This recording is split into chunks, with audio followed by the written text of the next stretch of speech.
Assalamualaikum warahmatullahi wabarakatuh.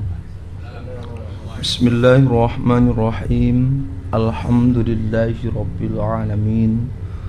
Wassalatu wassalamu ala asyrafil anbiya wal mursalin Sayyidina Muhammadin wa ala alihi wa sahbihi ajma'in. Amma ba'd.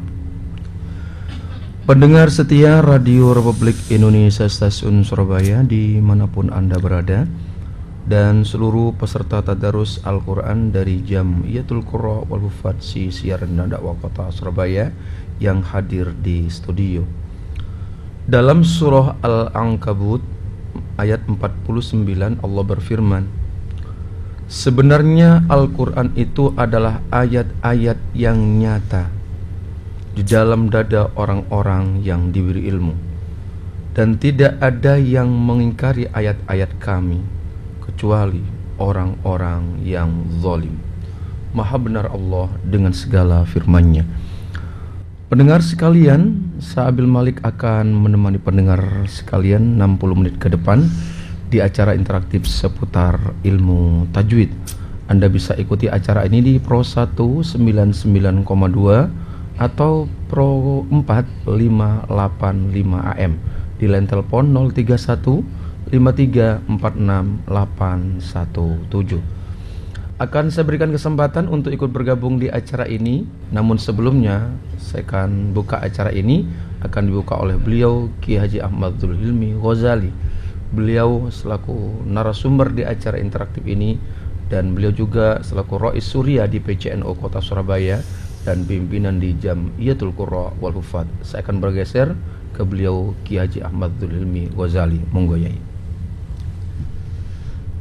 Assalamualaikum warahmatullahi wabarakatuh. Waalaikumsalam warahmatullahi wabarakatuh. Alhamdulillahilladzi nazzala al-furqana ala 'abdihi liyakuna lil 'alamin nadhira. Anzalahu bilisanin 'arabiyyin mubin.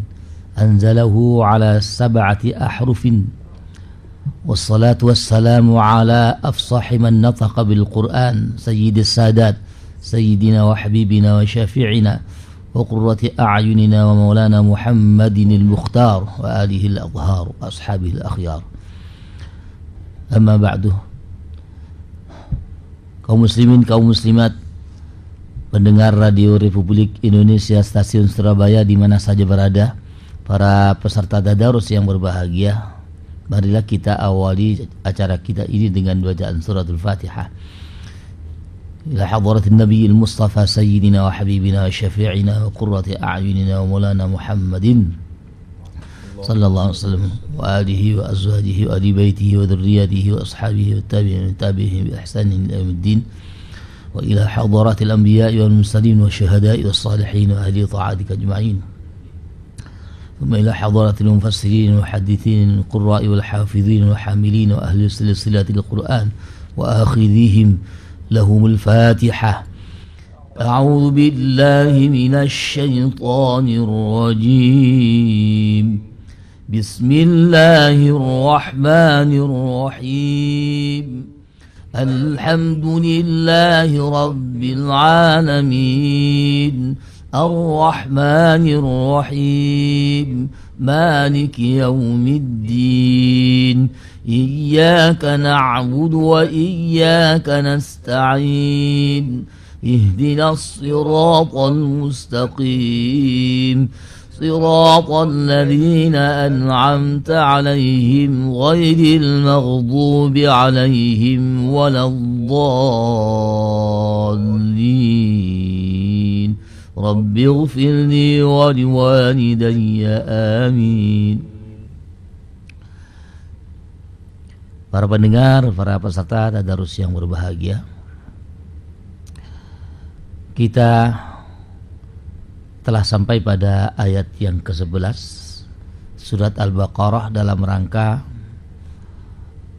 mengungkap bacaan-bacaan di kalangan para ulama qurra, bacaan-bacaan Al-Quran melalui periwayatannya, yaitu pada ayat wa idza qila lahum la tufsidu fil ardi, ya, ayat ke-11 ya. A'udzu billahi minasyaitonir rajim. Bismillahirrahmanirrahim. وَإِذَا قِيلَ لَهُمْ لَا تُفْسِدُوا فِي الْأَرْضِ قَالُوا إِنَّمَا نَحْنُ مُصْلِحُونَ وَإِذَا قِيلَ لَهُمْ لَا تُفْسِدُوا فِي الْأَرْضِ قَالُوا إِنَّمَا نَحْنُ مُصْلِحُونَ.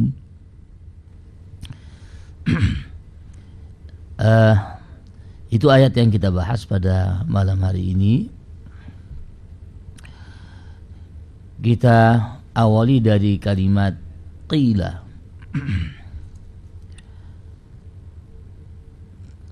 Kalimat qila atau kata qila. Qila ini menurut riwayat bacaannya ada yang membaca dengan ismam. Ismam pada huruf qafnya. Harokat yang ada pada huruf qaf diismamkan. Tetapi jumhur ulama membaca dengan harokat kasrah pada huruf qafnya qila. Yang membaca pada bacaan menggunakan ismam itu adalah bacaan Hisham, salah satu rawi daripada Imam Ibnu Amir, dan juga Ali Al-Kisai, serta Ruwais, salah satu rawi daripada Imam Ya'qub. Bacaan ismam itu pada kalimat qila ini yang dimaksudkan adalah mengucapkan huruf qaf dengan dua harokat, maksudnya dengan dua jenis harokat, bukan ukuran dua harokat, dengan dua jenis harokat, yaitu harokat dhamma dan harokat kasrah. Harokat dhamma dan harokat kasrah diucapkan pada satu huruf. Didahului harokat dhammah dulu, baru kemudian harokat kasrah. Tetapi harokat dhammah itu hanya diucapkan dengan tempo sepertiga harokat, sementara 2/3 harokatnya diucapkan dengan tempo 2/3 harokat diucapkan dengan harokat kasrah, sehingga kalau diucapkan akan menjadi qila, qila, qila. Nah, ini harokat dhamma ini yang namanya dhamma kan harus memoncongkan kedua bibir, harus mencucu. Tetapi temponya hanya sepertiga harokat. Selanjutnya yang 2/3 harokat itu adalah harokat kasrah. Jadi sangat cepat sekali. Qila, qila.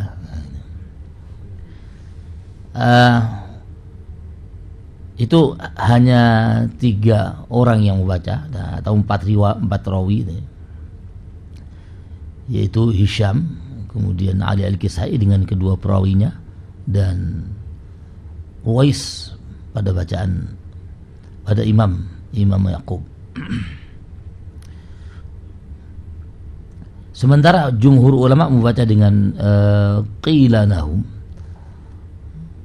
dan kata qila ini nanti akan berlaku pada kalimat-kalimat berikutnya. Nanti di belakang ada qila lagi, di ayat-ayat berikutnya ada kata qila yang juga akan dibaca seperti itu.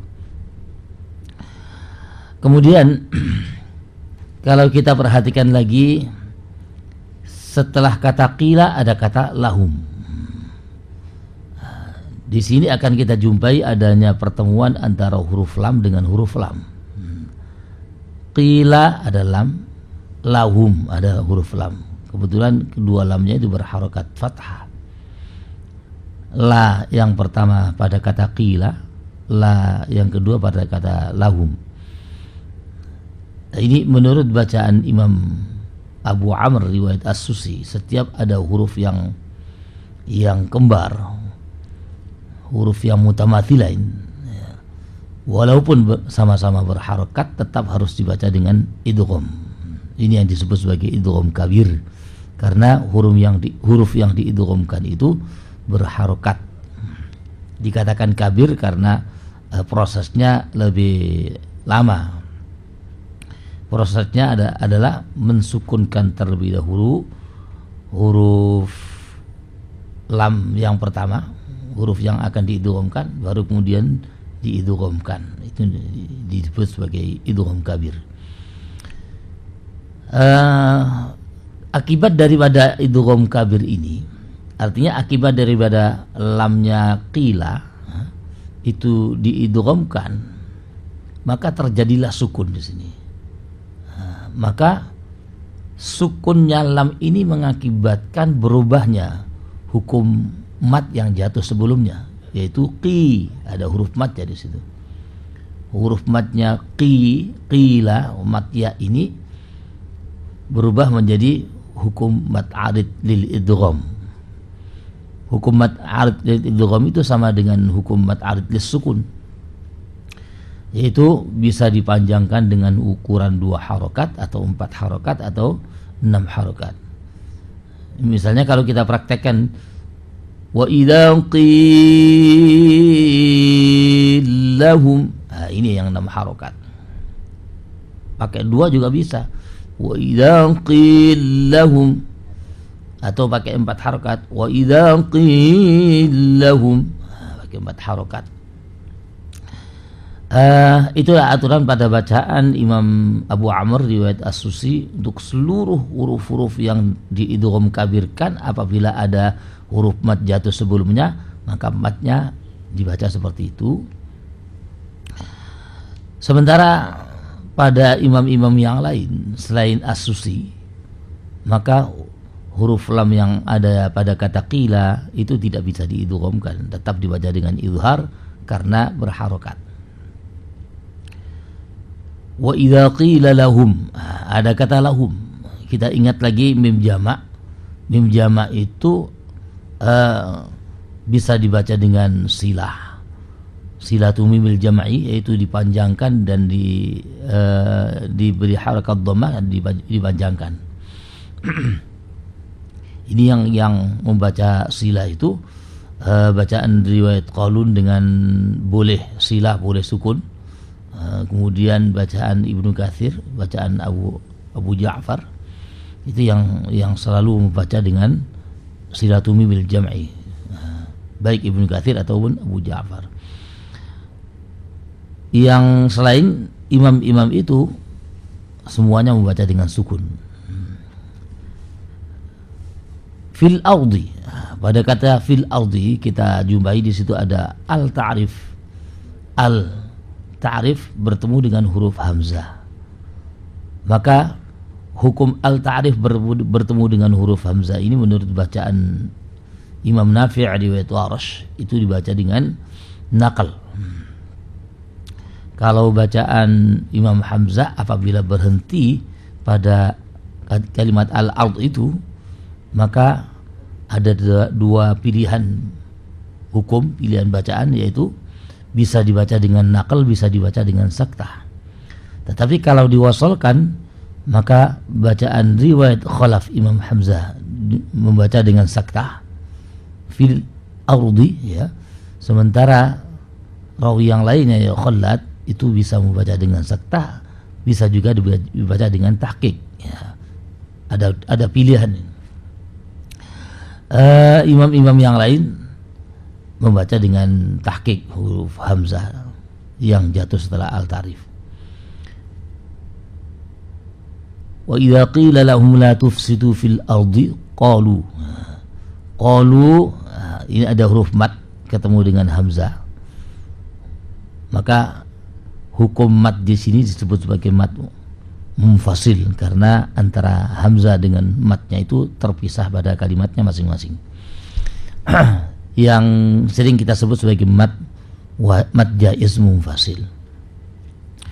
Dulu telah kami sebutkan imam-imam yang membaca dengan qasar, ya, mulai dari riwayat Qalun yang boleh membaca qasar, boleh tawassut, kemudian Ibnu Katsir, kemudian As-Susi yang harus membaca dengan qasar, Ad-Duri Abu Amr boleh qasar, boleh tawassut.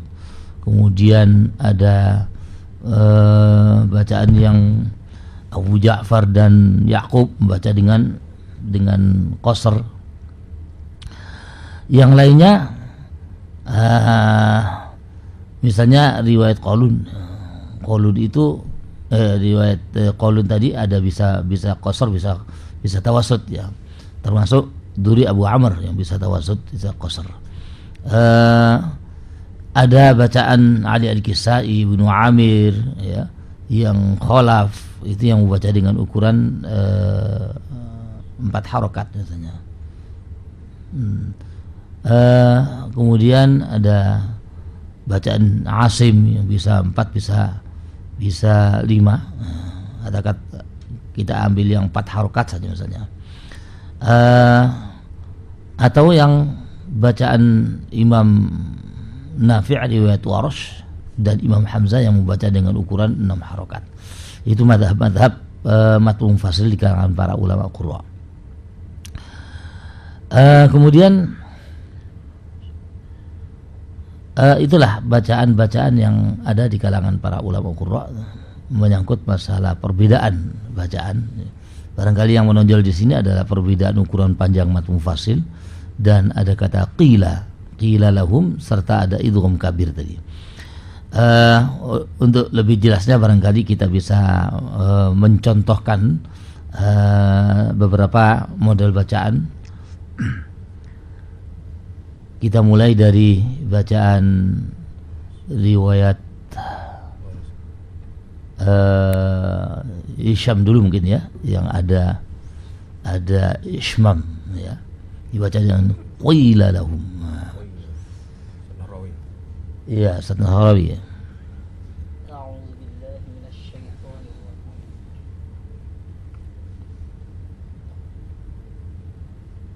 وَإِذَا قِيلَ لَهُمْ لَا تُفْسِدُوا فِي الْأَرْضِ قَالُوا وَإِذَا قِيلَ لَهُمْ لَا تُفْسِدُوا فِي الْأَرْضِ قَالُوا إِنَّمَا نَحْنُ مُصْلِحُونَ. Demikianlah tadi bacaan Hisham, ya. Hisham ini salah satu rawi daripada Ibnu Amir, sehingga bacaan ukuran mat'u munfasilnya memakai 4 harokat tadi. Ada Ishmam tadi. Kemudian kita mendengarkan lagi contoh bacaan Warsh mungkin.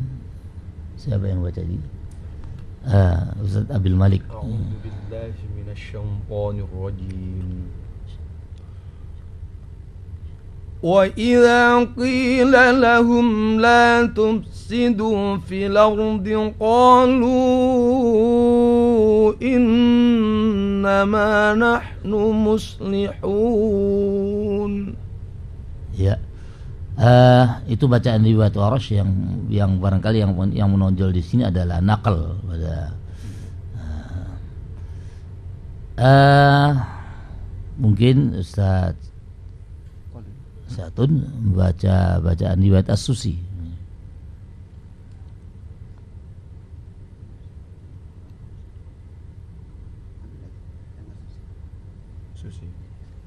Ustaz Nahrawi coba As-Susi. وَإِذَا قِيلَ لَهُمْ لَا تُفْسِدُوا فِي الْأَرْضِ قَالُوا إِنَّمَا نَحْنُ مُصْلِحُونَ. Itu tadi bacaan riwayat As-Susi dengan menggunakan idgham kabir pada qila lahum dan qasar pada mat'u munfasil. Satu lagi mungkin bacaan riwayat Qalun, ya, Qalun mungkin. Qalun yang ya, silakan. وإذا قيل لهم لا تفسدوا في الأرض قالوا إنما نحن مصلحون. Ini salah satu pilihan bacaan riwayat Qalun, karena pada ayat ini riwayat Qalun bisa dibaca dengan 4 model bacaan. Itu tadi yang dibaca tadi salah satunya yaitu mim jamak menggunakan silatul mim jama'i, kemudian mat munfasilnya menggunakan ukuran 2 harakat tadi. Kalau lengkapnya Qalun itu bisa dibaca dengan mim jamak memakai sukun ya. Dan mat munfasilnya bisa qasar bisa tawassut, sehingga kalau dikalikan 2 kali 2 4 alternatif 4 wajah. Itulah beberapa contoh bacaan di kalangan para ulama qurra tadi. Sebetulnya kalau kita praktekkan semuanya kan ada perbedaan-perbedaan masing-masing ya. Tapi itu hanya sekedar contoh, dan itu pun tidak bisa ditirukan melalui radio ini. Kami mengharap kalau memang ingin mempelajari, belajarlah kepada seorang guru yang mumpuni langsung secara musyafahah. Ya. Baik pendengar sekalian, masih dari kawasan Pemuda Surabaya di Ruang Arjuna, saya Abil Malik akan kembali menemani pendengar sekalian di acara interaktif seputar ilmu tajwid. Dan alhamdulillah di studio juga sudah hadir pendengar yang ada di rumah, sudah hadir langsung ke studio untuk ikut menyaksikan dan sekaligus bertanya atas hal-hal yang dianggap perlu untuk diketahui kejelasannya. Saya buka kesempatan untuk yang ada di rumah, bisa Anda ikuti acara ini di Pro 1 99,2 FM atau Pro 4 585. Saya terima penelpon pertama. Assalamualaikum. Waalaikumsalam warahmatullahi wabarakatuh. Enggih, nama? Suwarno, Ustaz. Mas Suwarno, monggo penelpon pertama. Nggih, badhe tanglet ya. Monggo. Teng surah Al-Nasr. Surah Al-Insyirah. Nggih, ayat ketiga niki. Enggih. Kadang kecantol-cantol macane niki. Terus pundi? Kok kalih zok niki lho, Ustaz. Bahwa angqadha dhahrak niku. Nggih. Allazi angqadha, ngoten nggih terus? Nggih ngoten niku kepingin dipraktekaken kali yai. Nggih. Fatipun dot kali zok niku terus pundi. Oh, ngoten. Pun matur nuwun. Monggo. Warahmatullahi wabarakatuh. Waalaikumsalam warahmatullahi Mas Warno warahmatullahi wabarakatuh. Monggo ya Mas Warno, minta praktek langsung dari Yai tentang angqadha dha sekaligus bagaimana 2 huruf itu Yai. Monggo ya. Ya kalau prakteknya praktek saja tanpa ada penjelasan ya percuma gitu loh. Angqadha dhahrak. Ini huruf dhad, ada huruf dha, dhahrak gitu ya. Angqadha dhahrak itu kalau dibaca dengan pelan seperti itu. Huruf dhad itu berbeda dari makhrajnya dengan huruf dha. Makhrajnya saja sudah berbeda. Sifatnya mungkin banyak sama, tapi makhrajnya itu yang paling pokok untuk membedakan antara huruf dhad dengan huruf dha. Karena huruf dhad itu makhrajnya menggunakan tepi lidah, bagian kanan saja boleh, bagian kiri saja boleh, bagian dua-duanya boleh menempel kepada gigi geraham yang 5 itu sampai ke belakang ditempelkan. Itu makhrajnya huruf dhad. Di samping itu huruf dhad itu memiliki sifat yang berbeda dengan huruf-huruf yang lain, yaitu sifat istitalah.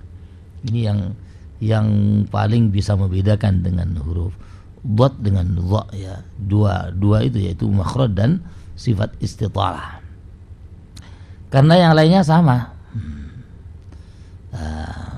Tetapi walaupun sama, kadang-kadang kita tidak bisa membedakan, mempraktekkan sifat idbaknya huruf dha dengan sifat idbaknya huruf dhad, ya.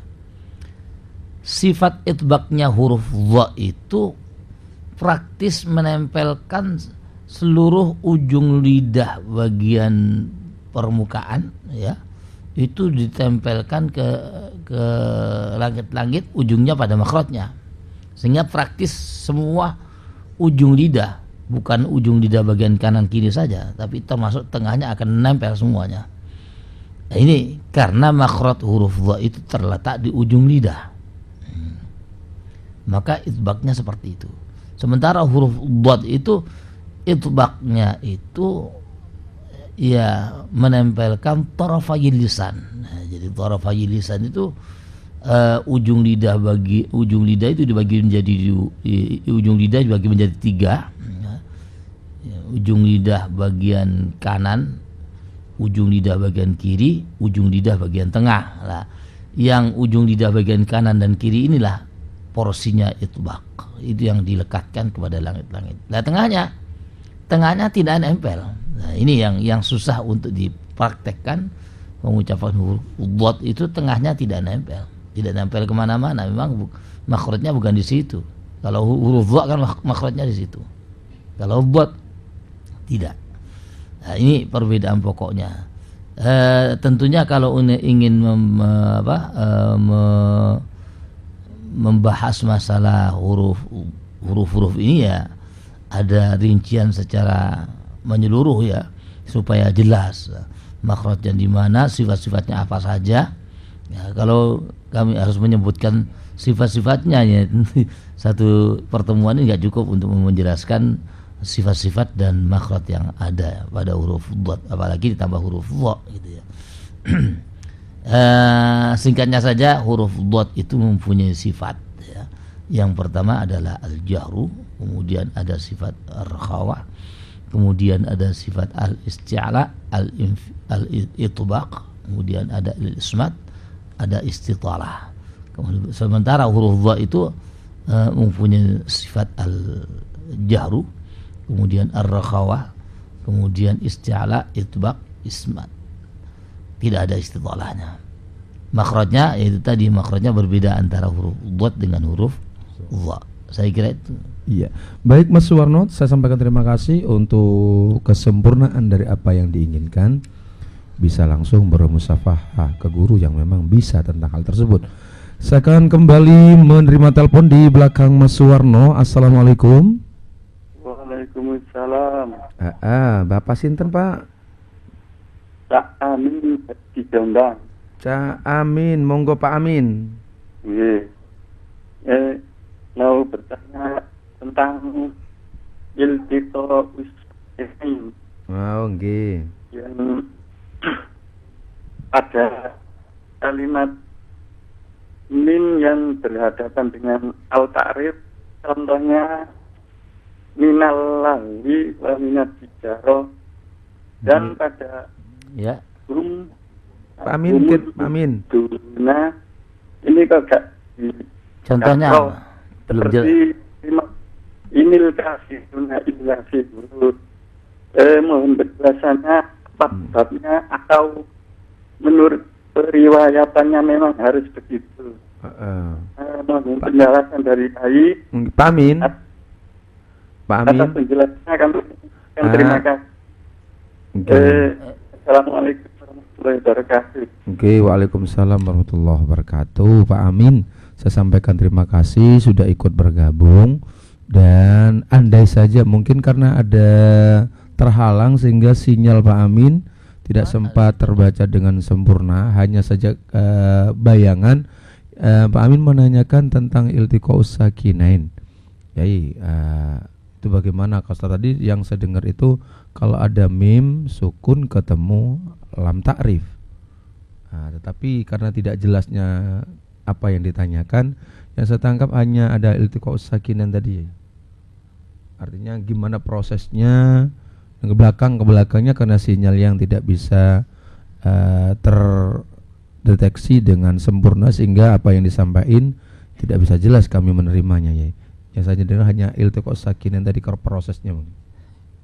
Ya, kalau iltiqa sakin ini sudah berkali-kali kami menjelaskan. Tapi kalau yang dicontohkan tadi itu kayaknya tidak ada kaitannya dengan iltiqa sakinan. Oh, ngatan. Minal lahwi wa minat tijarah tadi apa yang di Matannya. ya, ini yang tidak Iya Pak Amin, barangkali Pak Amin bisa menyusun kembali apa yang akan ditanyakan sehingga bisa jelas dan jawabannya pun bisa jelas.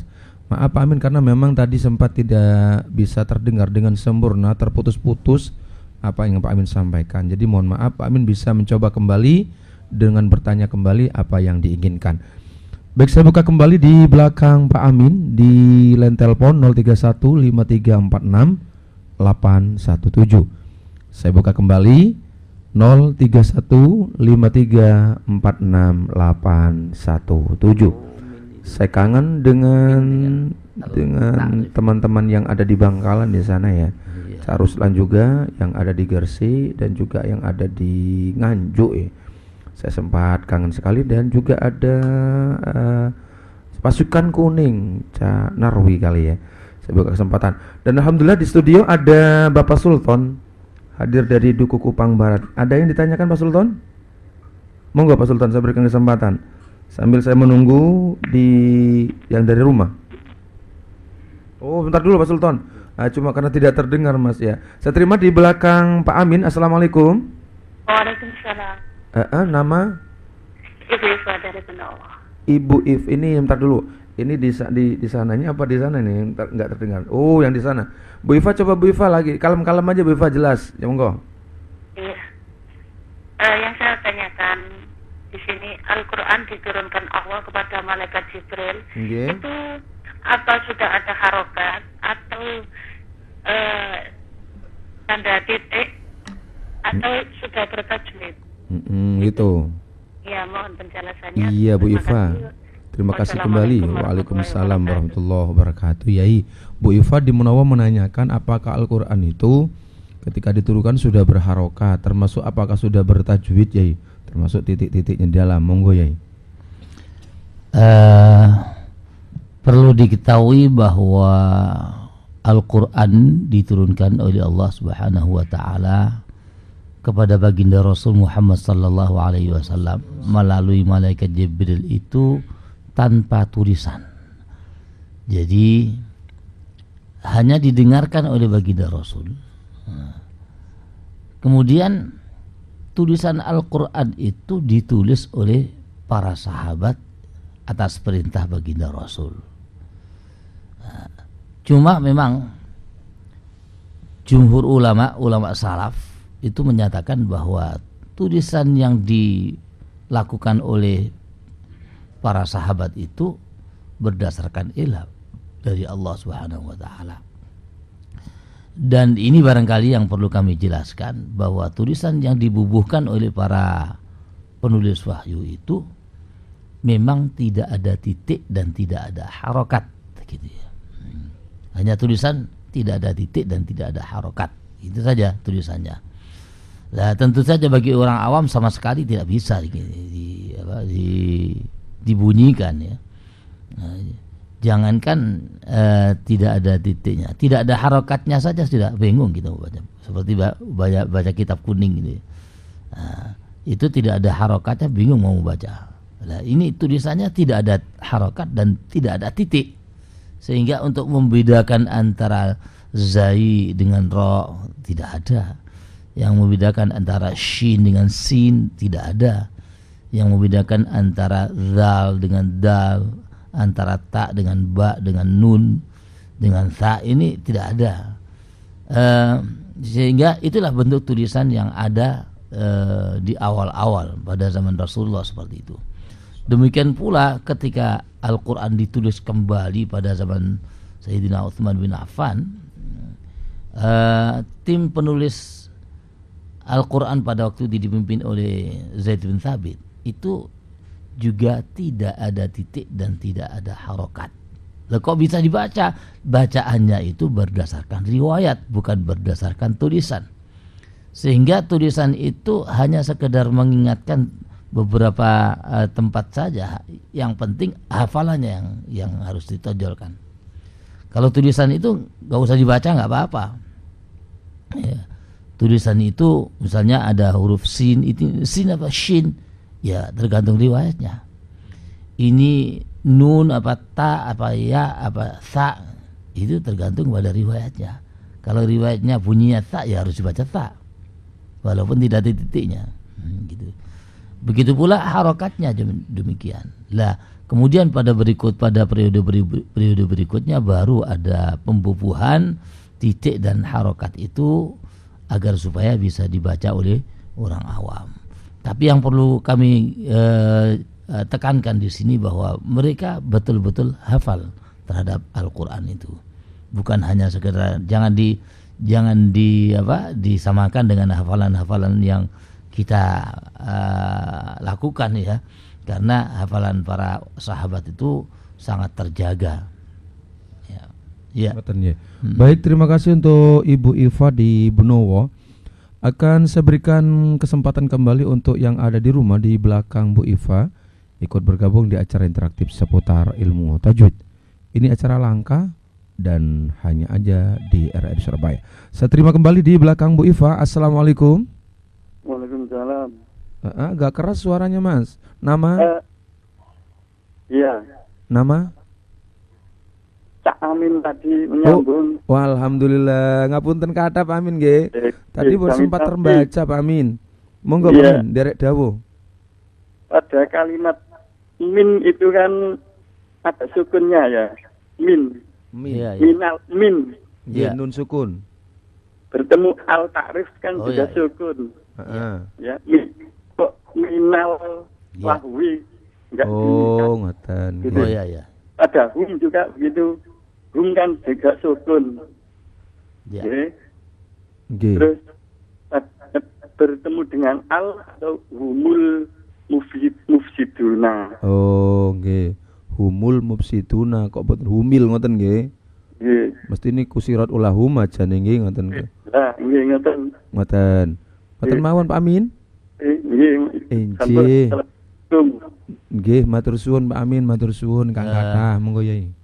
Iya, untuk iltiqaus sakinain itu memang ada aturan umum, ada aturan-aturan khusus. Khusus pada al-ta'rif itu nanti ada aturan-aturan tersendiri seperti halnya hamzah wasal itu loh. Hamzah wasal itu juga ada aturannya, tetapi ketika hamzah wasal itu masuk pada al-ta'rif maka aturannya juga berbeda. Apabila ada sukun seperti min gitu ya, itu bertemu dengan al-ta'rif maka ikut pada aturan al-ta'rifnya itu karena al-ta'rif itu ketemu dengan huruf yang berharokat fathah jadi fathah. Maka sukunnya min itu menjadi fathah untuk menyesuaikan dengan harokat fathah yang ada pada al-ta'rif itu. Ini yang untuk yang al-ta'rif. Yang satunya lagi tadi humul. Nah, ini juga aturan silah namanya. Jadi mim jama itu ada aturan khusus, yaitu kalau dibaca dengan wasal itu selalu dibaca dengan silah namanya. Kalau silah itu apabila bertemu dengan al, silanya hilang tapi harokatnya tetap menjadi dhamma.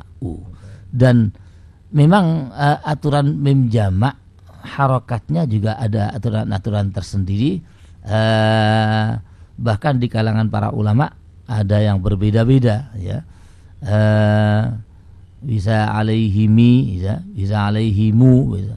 Nanti melihat pada tempat-tempat tertentu sesuai dengan riwayat yang ada pada para ulama qurra. Untuk mim jama ini ada aturan tersendiri yang perlu dijelaskan secara tersendiri. Berarti ngoten nderek ikut riwayat ya ini. Iya, ikut riwayat. Semua sebetulnya pada prinsipnya semua ikut riwayat. Nah, adapun pedoman-pedoman yang kemudian kita simpulkan itu kan kesimpulan kita sendiri ya. Jadi intinya semua berdasarkan riwayat. Iya. Baik Pak Amin, terima kasih Pak Amin yang matur suwun kembali. Sekali lagi mohon maaf dan terima kasih Pak Amin sudah 2 kali ikut bergabung. Saya akan berikan kesempatan kembali di belakang Pak Amin. Assalamualaikum. Assalamualaikum.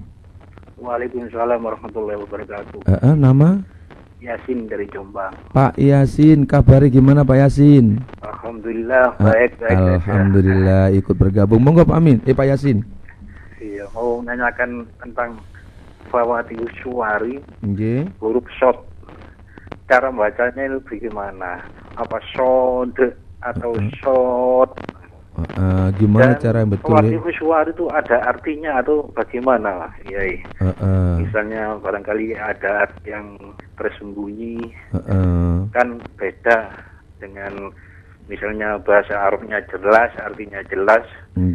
Misalnya Bapak Rojo, kan Arabnya jelas.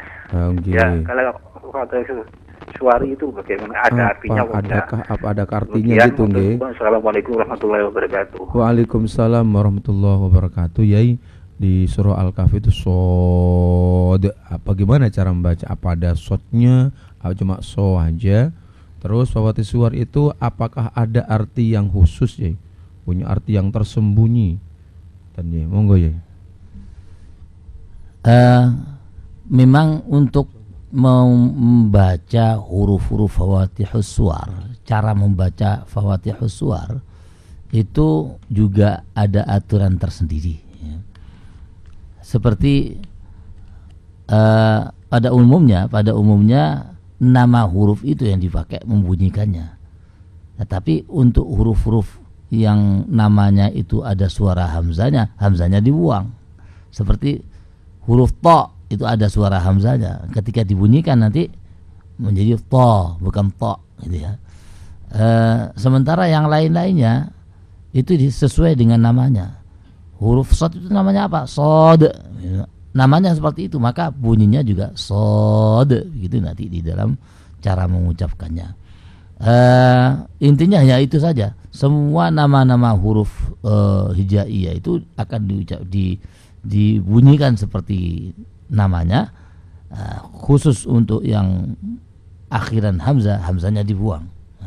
Dan itu nanti ada aturan ukuran panjangnya shod itu semua ulama sepakat untuk memanjangkan seragam, harus 6 harokat misalnya. Itu huruf-huruf Fawatihus Suwar, tidak boleh kurang, tidak boleh lebih.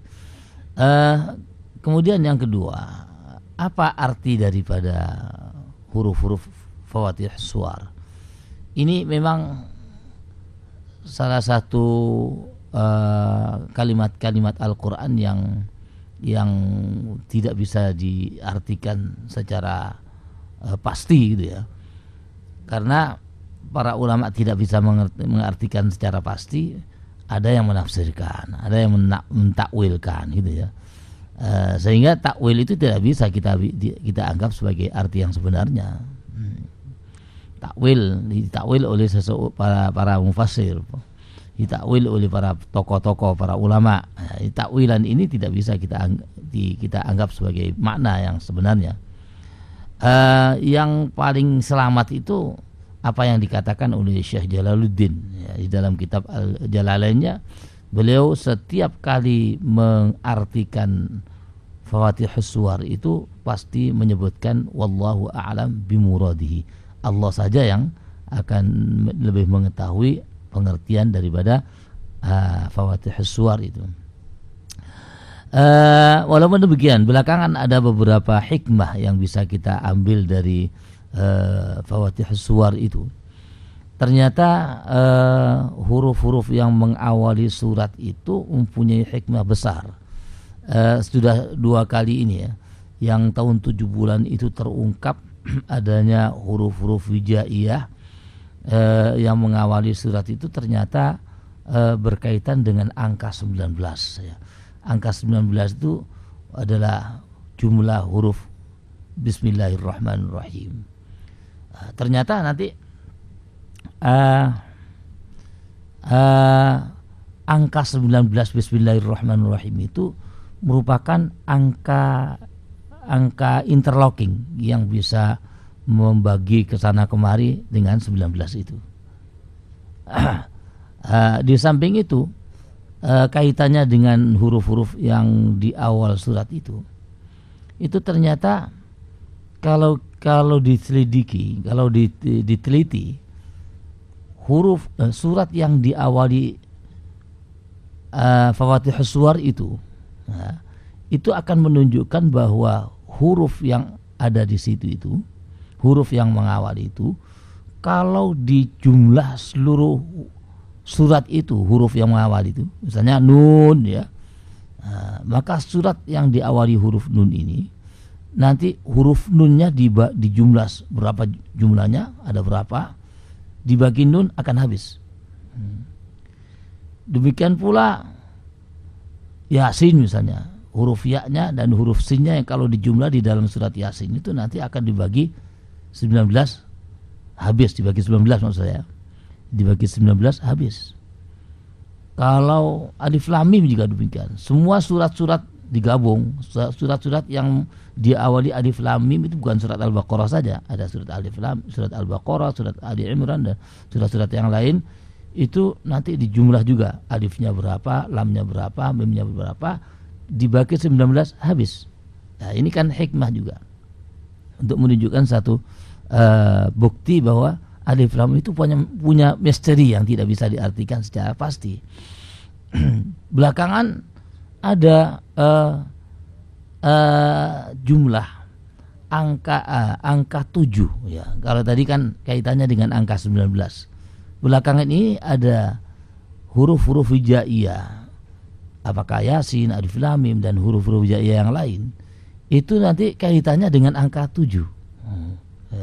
Sehingga ada misteri di situ, misteri untuk menunjukkan keautentikan Al-Quran itu melalui jumlah-jumlah huruf ini. Sebab katakan tadi angka 19 yang bisa membagi huruf-huruf tadi itu, seandainya huruf itu lebih satu saja, itu tidak bisa dibagi 19.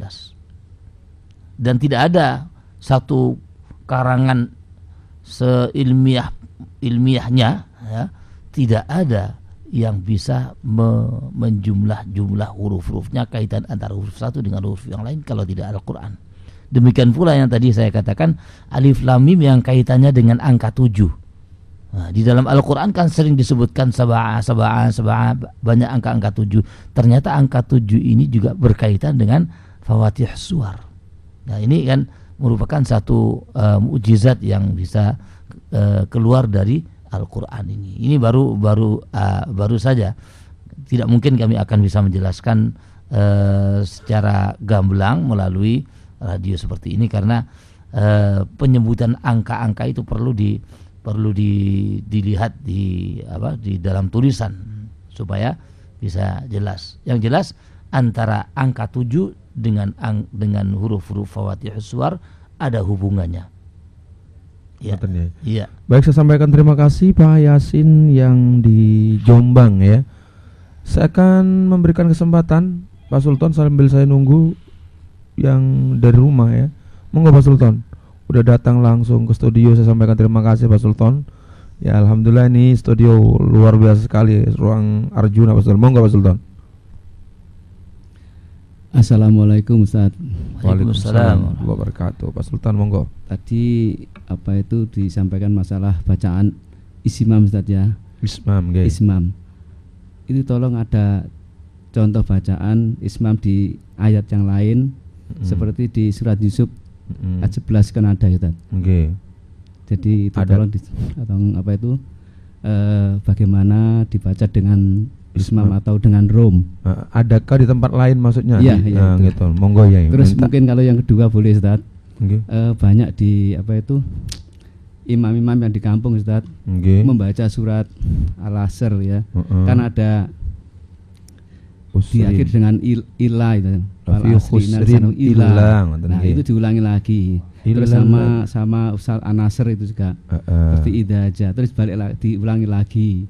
Terus sama Al-Qadr itu Ustaz. Itu boleh Kak dibaca seperti itu Ustaz. Dan kalau sebaiknya bagaimana Ustaz? Terima kasih. Assalamualaikum warahmatullahi wabarakatuh. Waalaikumsalam warahmatullahi wabarakatuh. Alhamdulillah banyak sekali Pak Sultan ya. Datang langsung diborong kabeh. Tak aku monggo Yai.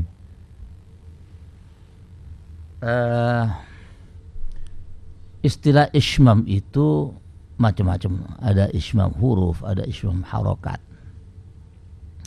ada ismam dhammah. Ya. Ismam harokat itu bisa terjadi seperti qila tadi. Ya. Kami telah menjelaskan tadi qila. Ismam pada qila itu caranya seperti itu. Ada ismam pada harokat yang terletak di akhir. Ya. Ismam harokat yang terletak di akhir itu khusus pada harokat dhammah, atau ismam pada harokat dhammah ya, itu mengucapkan harokat dhammah dengan isyarat, atau mengisyaratkan harokat dhammah dengan cara memoncongkan dua bibir atau mencucu ya, itu diisyaratkan bu'aidal iskan setelah sukun. Nah, seperti nasta'in. Wah, di sini setelah sukunnya selesai baru kemudian mencucu gitu ya. Itu ismam juga. Ismam harokat yang ditanyakan tadi juga pada kalimat la ta'manna di dalam surat Yusuf. Itu juga sebetulnya harakat dhammah. Harakat dhammah yang harus diisyaratkan. Diisyaratkan kapan mengisyaratkan harakat dhammah? Ya sesuai dengan aturan yang di harakat dhammah di akhir tadi, yaitu al-isyaratu ila dhammi bu'aidal iskan. Mengisyaratkan harakat dhammah sebentar setelah sukun. Itu namanya ismam. Pada la ta'manna juga berlaku seperti itu. Sehingga ketika kita mengucapkan la ta'manna itu, maka begitu kita mengucapkan la ta'man, itu ada gunnahnya kan. Setelah la ta'man itu kan ada tasydid, gunnah, ada gunnah itu. Pada waktu izharul gunnah itulah kesempatan untuk memoncongkan dua bibir. La ta'manna. Itu tidak bisa dilihat karena tidak bisa didengarkan saja, harus dilihat ya. Karena ini namanya isyarat itu kan dengan memoncongkan dua bibir, harus dilihat bibirnya. Pada prinsipnya begini, pada kalimat la ta'manna itu kalau tidak dijelaskan dari awal ya, la ta'manna itu berasal dari kata la ta'manuna. La ta'manuna, nunnya double asalnya. Ada nun yang pertama berharokat dhammah, nun yang kedua berharokat fathah. Setelah itu ada alif, nah gitu ya. Nah ini sebetulnya hukum asalnya adalah idgham pada kata la ta'manna, bukan ismam. Ismam itu kan akibat ya. Hukum dasarnya adalah idgham kalau la ta'manna ini. Nah, diidghamkan. Nun yang double ini diidghamkan, dan itu ada alasannya. Memang ada dalam bahasa Arab itu mengidghamkan huruf-huruf yang double, namanya idgham kabir. Ini termasuk idgham kabir, la ta'manna itu.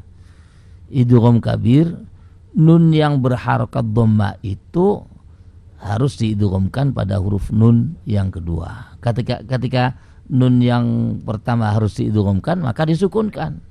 Nah, setelah disukunkan baru kemudian menjadi idgham la ta'manna ya.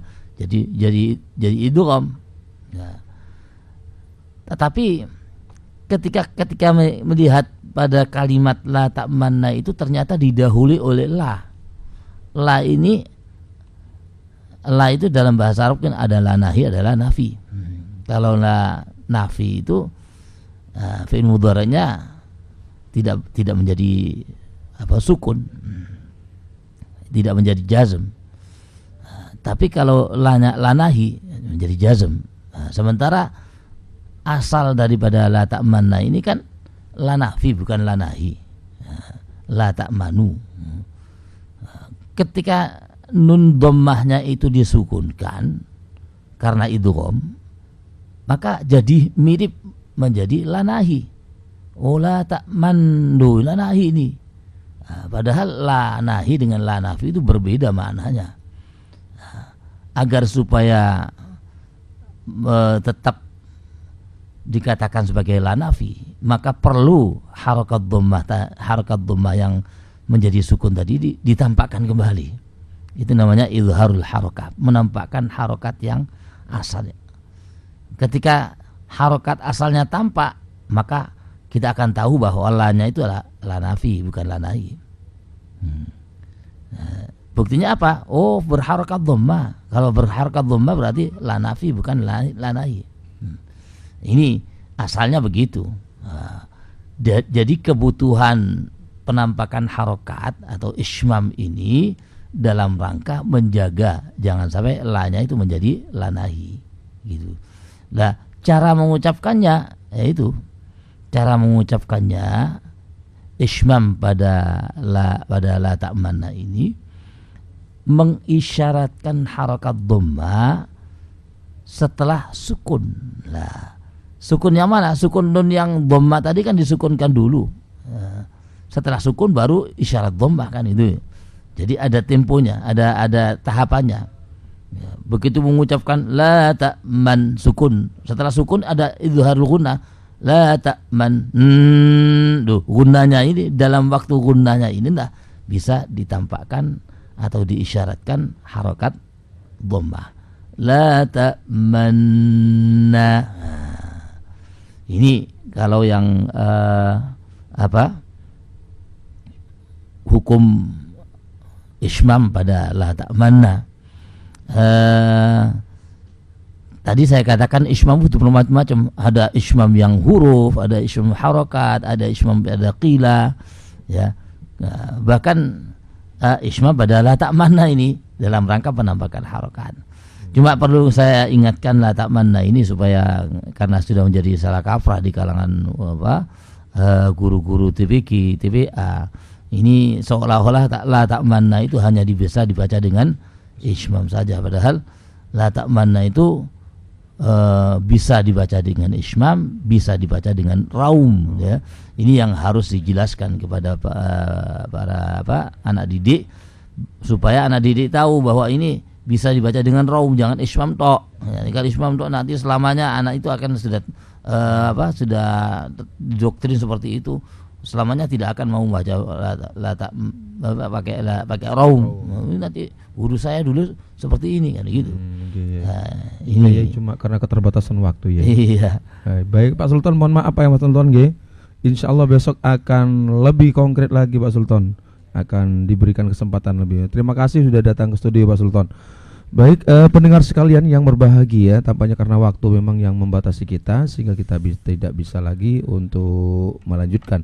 Tapi insya Allah esok malam saya akan berikan kesempatan kembali untuk ikut bergabung di acara interaktif seputar ilmu tajwid. Saya sampaikan terima kasih yang sudah bergabung di malam ini. Ada Pak Suwarno di Medoan Semampir, ada Pak Amin di Jombang, Bu Iva di Benowo, Pak Yasin di Jombang, dan Pak Sultan langsung hadir studio.